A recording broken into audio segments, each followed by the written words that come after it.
హన్మకొండ జిల్లా గుండ్లసింగారంలో పేదల ఇళ్లను కూల్చివేయడంపై సిపిఐ రాష్ట్ర కార్యదర్శి కొత్తగూడెం ఎమ్మెల్యే కూనంనేని సాంబశివరావు తీవ్ర ఆగ్రహం వ్యక్తం చేశారు. బందిపోటుల్లా వచ్చి ఇండ్లు కూల్చేస్తారా అని ఆయన ప్రభుత్వాన్ని నిలదీశారు.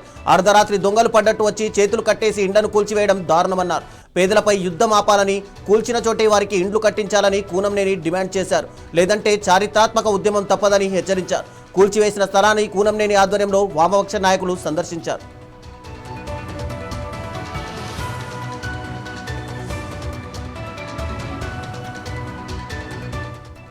పేదల ఇండ్ల కూల్చివేతను నిరసిస్తూ ఈ నెల 27వ తేదీన వరంగల్ జిల్లాలో 10,000 మందితో భారీ నిరసనలు తెలుపుతామని కూనంనేని ప్రకటించారు. పేద ప్రజలకు ఇంటి జాగా ఇచ్చి ఇల్లు కట్టిస్తామన్న హామీతో అధికారంలోకి వచ్చిన కాంగ్రెస్ ప్రభుత్వం ఇప్పుడు గుడిసెలు కూల్చడం ఏంటి అని ప్రశ్నించారు. పోలీసు బలగాలతో పేదల ఇండ్లు కూల్చడంతో మతలబేంటని ప్రభుత్వాన్ని కూనంనేని నిలదీశారు.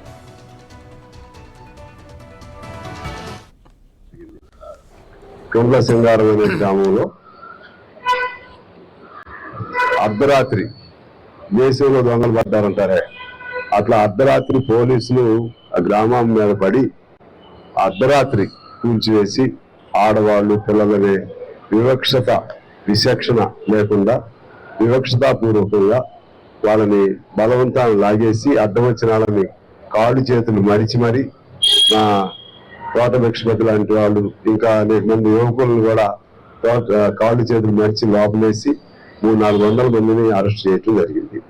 మా పాయింట్ ఏంటంటే, అసలు ఆ భూమి మీకు ఎవరికి ఏమైనా ఉపయోగం ఉందా?